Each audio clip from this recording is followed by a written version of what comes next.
Hello everyone, welcome to Jet Chemistry by KV. आज हमारा जो सेशन है वो लास्ट सेशन होने वाला है केमिकल काइनेटिक का।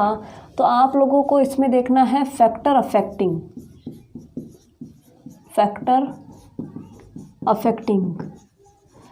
देखिए, जो केमिकल काइनेटिक जो टॉपिक है बहुत ही आसान सा टॉपिक है, आप लोगों को घबराना नहीं है। बिल्कुल छोटे छोटे से क्वेश्चन यहाँ से पूछे जाते हैं। जैसे हम लोगों ने देखा कि जो के की यूनिट होती है, यानी के की जो इकाई होती है वो क्या होती है, वहाँ से क्वेश्चन बनता है। और एक आर्हेनियस इक्वेशन से क्वेश्चन बनता है, फर्स्ट ऑर्डर क्या होती है, जीरो ऑर्डर क्या होती है। तो आप लोगों का ये जो लास्ट सेशन है ये रहने वाला है, यानी लास्ट पार्ट है आज ये। आप लोगों को बस थोड़ा सा इस पर ध्यान दे देना है। तो देखिए, हम आज पढ़ेंगे कारक, यानी अभिक्रिया की जो दर है उसको प्रभावित करने वाले कारक कौन कौन से हैं वो हम पढ़ेंगे। Factor affecting of rate of reaction, अभिक्रिया दर को प्रभावित करने वाले कारक। ऐसे लिख लीजिए आप लोग, अभिक्रिया दर को प्रभावित करने वाले कारक। देखिए, हेडिंग ये थोड़ी बड़ी है लेकिन बहुत ही छोटा सा यहाँ से क्वेश्चन पूछा जाता है। डायरेक्ट पॉइंट टू पॉइंट हम लोग बात करेंगे। तो देखिए, अभिक्रिया दर को प्रभावित करने वाले कारक कौन कौन से हैं, यानी जो आप लोगों की अभिक्रिया है, कोई भी अभिक्रिया मान लीजिए A+B है, ये कोई भी अभिक्रिया है। इस अभिक्रिया को जब हम प्रोसीड करवाते हैं, यानी ये जो A और जो B मिलके C बना रहे हैं, इसको कौन कौन प्रभावित कर रहा है, यानी क्या यहाँ पे कंसंट्रेशन यानी सांद्रता कोई अपना रोल प्ले कर रही है क्या सांद्रता की वजह से यहाँ पे कोई फ़र्क पड़ रहा है क्या दाब यानी प्रेशर की वजह से कोई फ़र्क पड़ रहा है क्या तापमान की वजह से कोई फ़र्क पड़ रहा है। यानी इस रिएक्शन, इस अभिक्रिया को आगे की तरफ जाने में या पीछे की तरफ आने में कौन कौन से कारक हैं जो अपना पूरा सहयोग देते हैं, उनकी हम बात करेंगे। उन कारकों की हम बात करेंगे, उन फैक्टर की हम बात करेंगे। तो आप लोगों को समझ में आ गया कि अगर हम किसी भी अभिक्रिया की बात करते हैं तो सांद्रता तो हम सबसे पहले लिखते हैं। इसका मतलब सांद्रता अपना पूरा रोल प्ले करेगी। दूसरी बात है दाब। किसी भी अभिक्रिया में दाब एक अपना निश्चित सहयोग देता है। किसी भी अभिक्रिया में तापमान अपना एक निश्चित योगदान देता है। फिर हम देखें तो ये जो अभिकारक है, यानी जो रिएक्टेंट है, ये जो अभिकारक है, ये अभिकारक किस प्रकृति के हैं, यानी अभिकारक की प्रकृति, नेचर ऑफ रिएक्टेंट, यानी इनकी प्रकृति कैसी है, ये एडिटिव है या नहीं है, यानी ये स्लो नेचर में जुड़ते हैं या फास्ट जुड़ते हैं, वो सब कुछ इसकी प्रॉपर्टी यानी इसकी नेचर पे डिपेंड करता है। यानी अभिकारक की प्रकृति भी यहाँ पे एक अच्छा रोल प्ले करती है। फिर हम देखते हैं तो भाई हम लोगों ने उत्प्रेरक डाल दिया इसमें। क्या डाल दिया इसमें? उत्प्रेरक डाल दिया, यानी कोई कैटलिस्ट डाल दिया। अब आप लोग खुद सोचो, उत्प्रेरक डाला है तो अभिक्रिया क्या हो जाएगी? फास्ट हो जाएगी। तो बहुत सारे फैक्टर हैं, हम लोगों ने ये मेन फैक्टर लिखे हैं। ये क्या है बच्चों? कुछ मेन फैक्टर्स हैं जिनमें देखिए आप लोगों ने देखा कि सांद्रता सबसे पहले अपना रोल क्या प्ले करती है। तो देखिए बच्चों, अगर हम A और B की सांद्रता बढ़ा देते हैं तो आप खुद सोचिए क्या होता है। आप खुद सोचिए एक बार, अगर हम लोग A या B की जो सांद्रता है, कंसंट्रेशन है, उसको अगर बढ़ा देंगे तो क्या होगा। आप लोग एक थोड़ा सा आइडिया लगाइए आपके दिमाग में। तो आप लोगों ने सोचा होगा कि भाई हम A और B को बढ़ाएंगे तभी तो हमारा C बढ़ेगा। सोचिए एक बार, आपने बहुत ही ज़्यादा ले लिया A और बहुत ही ज़्यादा ले लिया B। जब A और B बहुत ज़्यादा, यानी आप लोगों ने खाना बनाने का सामान ही ज़्यादा लिया है, यानी आप लोग रोटी बनाना चाहते हैं और आटा आप लोगों ने बहुत ज़्यादा लगा लिया, तो आटा ज़्यादा लगाया तभी तो रोटी ज़्यादा बनेगी। इसका मतलब आप लोगों ने जब A और बी को ज़्यादा लिया तो सी भी क्या बनेगा, ज़्यादा बनेगा। इसका मतलब आप लोगों से कभी भी नींद में भी पूछ ले कि हम लोग सांद्रता बढ़ाते हैं ए और बी, यानी अभिकारक की सांद्रता बढ़ाते हैं तो अभिक्रिया की दर पर क्या प्रभाव पड़ता है, तो आप लोग क्या बोलेंगे, अभिक्रिया की जो दर है यानी जो रेट है वो भी क्या हो जाएगी बच्चों, बढ़ जाएगी। यानी हम अभिकारक की सांद्रता को बढ़ाएंगे तो दर भी क्या हो जाएगी, बढ़ जाएगी। ये आप लोगों को ध्यान रखना है। फिर है दाब। बच्चों दाब की भी यही कहानी है कि हम लोग जब दाब बढ़ाते हैं तो ये जो अभिक्रिया की जो दर है यानी जो रेट है वो भी क्या हो जाती है बच्चों, बढ़ती चली जाती है। फिर हम बात करते हैं तापमान की। बच्चों ये जो तापमान की कहानी है ये बहुत ही इंटरेस्टिंग कहानी है और यहाँ से आप लोगों का क्वेश्चन बनता है, बहुत ही इम्पॉर्टेंट है। और इस तापमान की कहानी को समझाया था आर्हेनियस ने, तो हम इसे इन डिटेल पढ़ेंगे, आर्हेनियस इक्वेशन। यानी हम लोग अब इन डिटेल पढ़ेंगे कि तापमान किस प्रकार से इतना ज़्यादा इम्पोर्टेंट है कि हम लोगों ने इनको इतना महत्व नहीं दिया जबकि इसको इतना महत्व दिया। तो तापमान हम पढ़ेंगे, उससे पहले हम देख लेते हैं उत्प्रेरक। तो आप सभी लोग जानते हैं कि उत्प्रेरक 90% रिएक्शन की जो दर है उसको बढ़ाता ही है। यानी अगर हम उत्प्रेरक डालते हैं तो रेट क्या हो जाती है, दर क्या हो जाती है बच्चों, बढ़ जाती है। उत्प्रेरक को हम अलग से चैप्टर है आपके 12th क्लास में, वहाँ पढ़ेंगे कि उत्प्रेरक किस प्रकार के होते हैं। ज़रूरी नहीं है उत्प्रेरक हमेशा रेट को बढ़ाए। मैंने क्या बोला है, 90% टाइम में उत्प्रेरक डालने पे रेट क्या हो जाती है, बढ़ जाती है। तो आप लोगों को बस आइडिया ध्यान रखना है कि उत्प्रेरक डाला है तो रेट क्या हो गई, बढ़ गई। ओके चलिए अब हम देखते हैं अभिकारक की प्रकृति। तो देखिए इसमें ज़्यादा इम्पोर्टेंट रोल प्ले नहीं होता है, बस आप लोगों को ध्यान रखना है कि जो कारक होता है एक, वो कारक अभिकारक की प्रकृति भी होता है कि भाई आपने जो अभिकारक लिया है, जो रिएक्टेंट लिया, वो लिया कैसा है, एक्चुअल में वो जो उसकी नेचर है वो कैसी है, ये भी तो हम लोगों को पता होना चाहिए। तो चलिए हम लोगों ने 4 बातें कर ली। अब हमारी 5वीं बात है तापमान की। बच्चों बहुत ही इम्पोर्टेंट है, इसको आप लोगों को ध्यान रखना है। तापमान यानी टेम्परेचर। देखिए आप लोगों ने सुना होगा कि हम लोग किसी भी अभिक्रिया का जो तापमान है यानी जो टेम्परेचर है उसको अगर 2 से 3 डिग्री किसी भी अभिक्रिया का टेम्परेचर अगर हम 10 डिग्री सेंटीग्रेड बढ़ा देते हैं, कितना, 10 डिग्री सेंटीग्रेड बढ़ा देते हैं, तो जो अभिक्रिया की रेट है उस पर क्या फ़र्क पड़ेगा। ये क्वेश्चन आप लोगों को बार बार देखने को मिलता है कि टेम्परेचर को हम लोगों ने 10 डिग्री सेंटीग्रेड बढ़ा दिया है, तो बताइए अभिक्रिया की जो रेट है, अभिक्रिया की जो दर है, अभिक्रिया की जो दर है उस पर क्या प्रभाव पड़ेगा, दर पर क्या प्रभाव पड़ेगा बताना है। बताइए कमेंट करके कि अगर हम 10 डिग्री सेंटीग्रेड तापमान बढ़ा देते हैं तो दर बढ़ती है या घटती है, जल्दी से बताइए।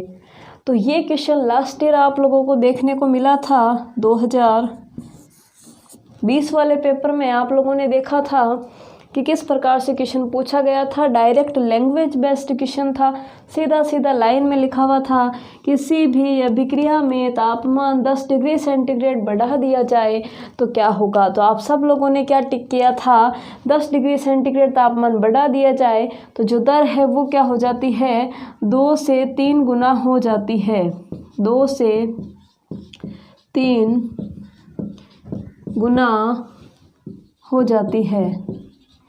तो बच्चों जो अभिक्रिया की दर है यानी जो रेट ऑफ रिएक्शन है, आप लोगों की जो रेट है रिएक्शन की, वो क्या हो गई, 2 से 3 गुना बढ़ गई। ये आप लोगों को ध्यान रखना है।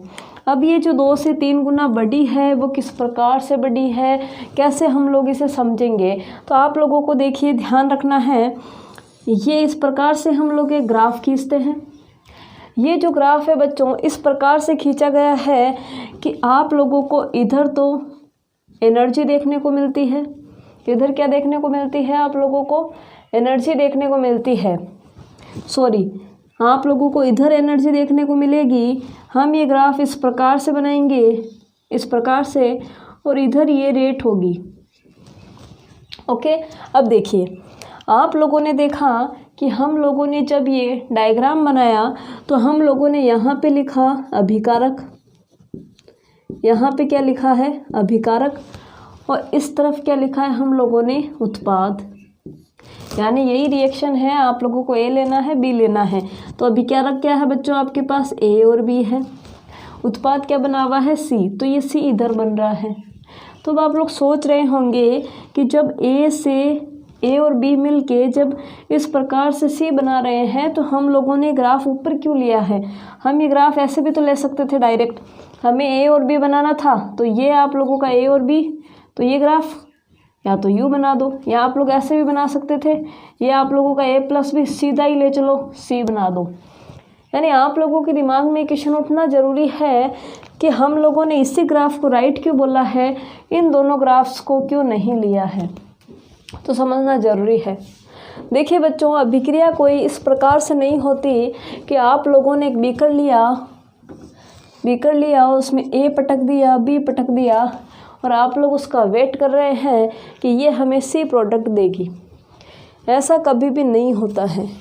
ये जो सी प्रोडक्ट है वो कब मिलेगा, जब आप इसे कोई एनर्जी देंगे, यानी इस बॉक्स को, इस बीकर को ऊर्जा मिलेगी, तभी तो ये ए और बी अपना काम करके क्या बनाएंगे, सी बनाएंगे। यानी हमें यहाँ पे ऊर्जा देना बहुत ही ज़रूरी हो जाता है। तो ये जो ए और बी है ना, ये सी में तभी बदलेगा जब इन्हें एक ऊर्जा का पहाड़ पार करना पड़ेगा। ये क्या है, एक पहाड़ है। इस पहाड़ को पार करते ही आप लोग उत्पाद की तरफ पहुंच जाएंगे। आप लोग सोचिए, आप किसी पहाड़ के साइड खड़े हैं, आपको उधर से कोई सामान लाना है। सामान लाना बहुत इजी है, दुकान पे जाना है और आप लोगों को वापस लौटना है। चलिए, आप लोगों को लौटना नहीं है, काम इतना सा है, आप लोग जाएंगे दुकान पे और वहाँ से सामान खरीदेंगे। लेकिन मैंने कंडीशन दे दी, बीच में पहाड़ है, तो आप लोग सोचिए उस पहाड़ को आप कैसे पार करेंगे। सिंपली वे में आप क्या पहाड़ को पार कर सकते हैं? नहीं। उस पहाड़ को पार करने के लिए आपको चढ़ाई करनी पड़ेगी और उसके लिए ऊर्जा लगेगी, और उस ऊर्जा को आप लोग क्या बोल देंगे, सक्रियण ऊर्जा। यानी ऐसी ऊर्जा जो किसी क्रियाकारक को उत्पाद में बदलने के लिए सहायक होती है। यानी आप अपने घर से उस दुकान तक पहुंचने के लिए उस पहाड़ को पार करेंगे और उस पहाड़ को पार करने में आप लोगों को ऊर्जा लगेगी, और उस ऊर्जा को आप लोगों ने क्या बोला है, सक्रियण ऊर्जा। बहुत ही आसान सी बात है। तो इसका मतलब ये जो मैंने एक गैप बनाया है उसको मैंने क्या बोल दिया बच्चों, सक्रियण ऊर्जा। क्या होता है ये, सक्रियण ऊर्जा, जिसे आप लोग क्या बोल देते हैं इंग्लिश में एक्टिवेशन एनर्जी, और जिसे हम सिंपल लिखते हैं EA। समझ में आ गया आप लोगों को? तो बहुत ही आसान सी बात थी कि ये ए और बी सी में तभी बदलेगा जब आप एक ऊर्जा को पार कर दो, और उस ऊर्जा को क्या बोलते हैं, सक्रियण ऊर्जा, एक्टिवेशन एनर्जी। उसके बाद ही हम उत्पाद की तरफ पहुंचेंगे। तो आप लोगों को एक थीम समझ में आ गई कि ये जो ऊर्जा थी, ये वाली जो अपनी ऊर्जा थी ना बच्चों, ये ऊर्जा का पहाड़ यही तो है ये। तो ये जो ऊर्जा का पहाड़ है वो आप लोगों का क्या हो गया, सक्रियण ऊर्जा हो गया।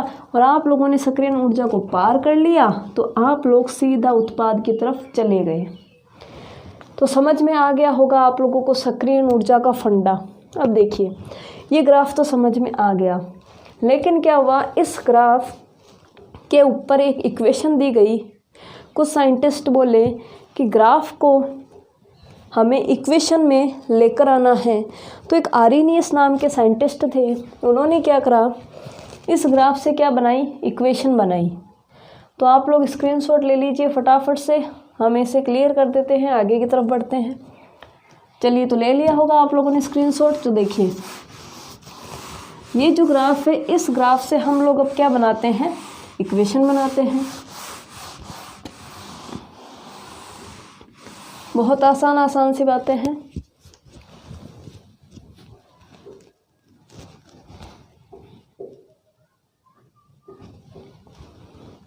तो देखिए, ये जो ग्राफ है इससे हम इक्वेशन कैसे बनाएंगे। आर्रेनियस आए थे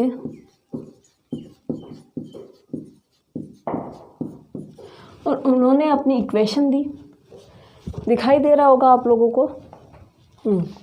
तो क्या हुआ, आर्रेनियस आए और उन्होंने अपनी क्या दी, इक्वेशन दी। और किस प्रकार से उन्होंने इक्वेशन दी तो समझना है आप लोगों को।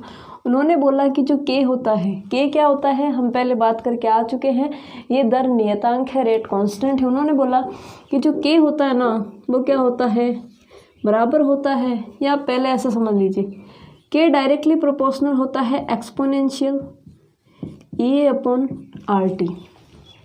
यानी जो दर नियतांक है ये क्या है, दर नियतांक।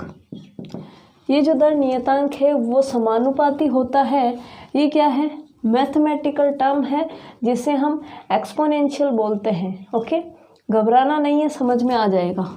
ये क्या है, अभी हम लोगों ने लिखा, ये क्या है, सक्रियण ऊर्जा। तो ये क्या है बच्चों आप लोगों की सक्रियण ऊर्जा। ठीक है, अब देखिए आर क्या है, आर होता है गैस नियतांक। यानी कोई भी गैस है उसका एक कांस्टेंट होता है जिसे हम बोल देते हैं गैस नियतांक, गैस कांस्टेंट। इसकी वैल्यू फिक्स होती है, आप लोगों को ध्यान रखनी है। वैल्यू 2 वैल्यू होती है, किस टर्म में पूछा गया है वो आप लोगों को ध्यान रखना है। तो ज़्यादा आप लोगों की जो यूजफुल वैल्यू होती है आर की वो होती है 8.314 जूल पर मोल। ये आप लोगों को ध्यान रखना है। ओके, चलिए टी क्या है आप लोग सभी जानते हैं, टी क्या है, तापमान, जिसे आप टेम्परेचर बोल देंगे। ओके, अब देखिए हमें इस समानुपाती के चिन्ह को हटाना है तो क्या आएगा, एक कांस्टेंट आएगा। तो हम क्या करेंगे, इस समानुपाती को हटाएंगे तो क्या होगा, के बराबर, बराबर का चिन्ह आके कांस्टेंट आ जाएगा जिसे हम बोल देंगे ए। के बराबर ए, बाकी का सामान यही रहने वाला है, सेम टू सेम, E/RT। चलिए, यानी नई चीज़ हमारे पास क्या आई है, ए। और ए क्या था, एक नियतांक था जो इस प्रोपोर्शनल के साइन को हटने पे ऑटोमेटिक आया है। तो इस ए को क्या बोल दिया हम लोगों ने, आर्रेनियस नियतांक, आर्रेनियस कांस्टेंट। चलिए, तो ये जो इक्वेशन है ना डायरेक्ट आप लोगों को एग्जाम में देखने को मिलेगी। सीधा इस इक्वेशन से क्वेश्चन पूछा जाता है कि कैसे के यानी दर नियतांक और इस ई में संबंध होता है, या पूछ लिया जाएगा के और टी में क्या संबंध है। यानी ये जो इक्वेशन है बहुत ज़्यादा इम्पॉर्टेंट है, कभी भी एग्ज़ाम में पूछी जा सकती है। क्योंकि अभी आप लोगों का जो एग्ज़ामिनर है वो यहाँ तक पहुँचा है, अगले एग्ज़ाम में वो सीधा यहाँ पे पहुँचने वाला है। चलिए अब देखिए क्वेश्चन यहाँ से एक तो सीधा संबंध से पूछेगा, रिलेशन से पूछेगा। अब एक क्वेश्चन कैसे पूछेगा, देखिए बच्चों क्या होता है, ये जो ई है ना ये अभी क्या है, ऊपर की तरफ है, यानी पावर में है, ई के ऊपर की तरफ है। तो हमें क्या करना है, इस ए को नीचे पटकना है। हम बोल रहे हैं कि इसका क्या काम है उधर, भैया थोड़ा नीचे आ जाए। तो देखिए नीचे हम कैसे पटकेंगे इसको, तो कैसे पटकेंगे समझिए, नेचुरल लॉग ले रहे हैं हम लोग, ln a e minus E/RT। मैंने कुछ भी नहीं किया है, इस के आगे नेचुरल लॉग ln लिखा है, इस a के आगे नेचुरल लॉग ln लिखा है और कुछ भी नहीं किया है। अब घबराइए मत, ठीक है, कुछ भी नहीं है, मैथमेटिकल टर्म है, बिल्कुल घबराना नहीं है, समझते जाना है। आपको बस एक फॉर्मूला ध्यान रखना है, इससे कोई मतलब नहीं है, बस मेरे को समझाना था इसलिए मैंने बताया। ये हम लोगों ने लोग नेचुरल लॉग लेने की यहाँ पे कोशिश की है।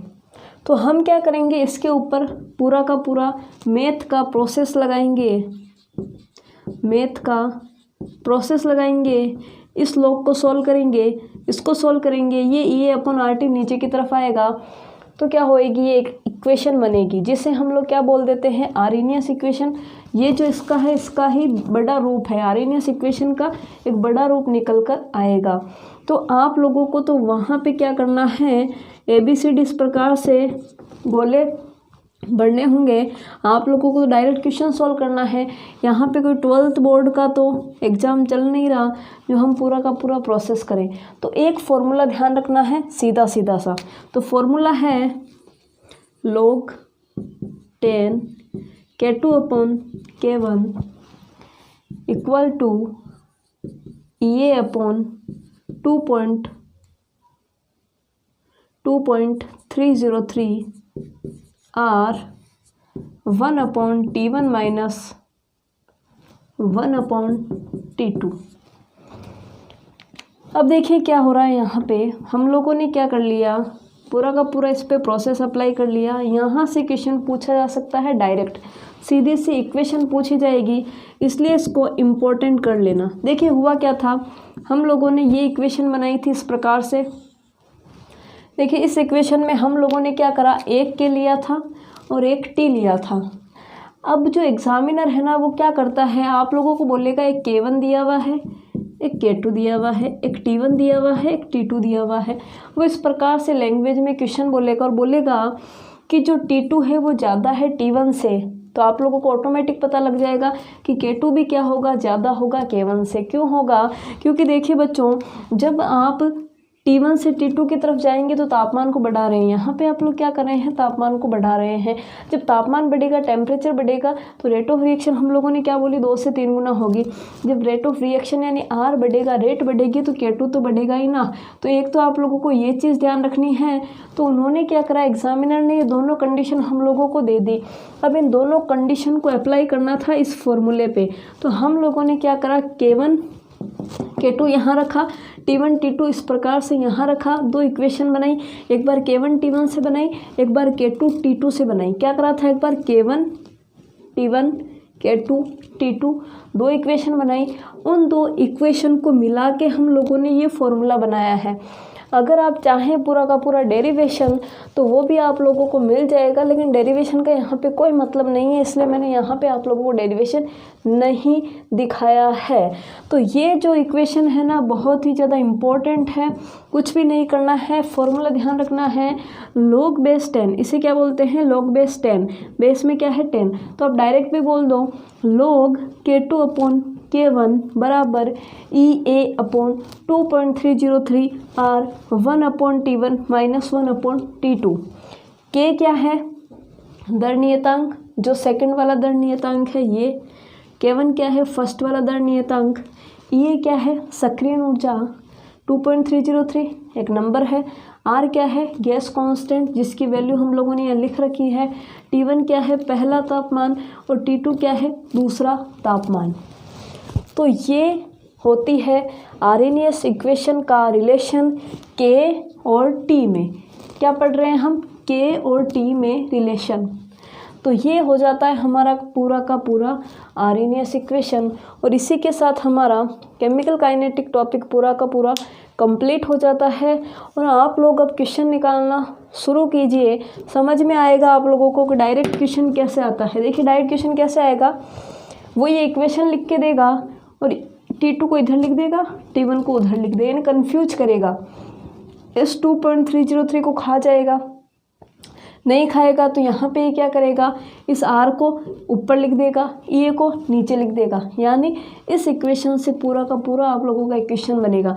ये इक्वेशन और ये इक्वेशन दोनों ही बहुत इंपॉर्टेंट है। ये आप लोगों को मैथमेटिकल डाटा दे दिया होगा, बोलेगा वो T1 इतना है, T2 इतना है, R आप लोगों को पता है, ये वो बोल देगा और बोलेगा वैल्यू बताइए log base 10 K2 upon K1 की। तो आई होप आप लोगों को समझ में आ गया होगा।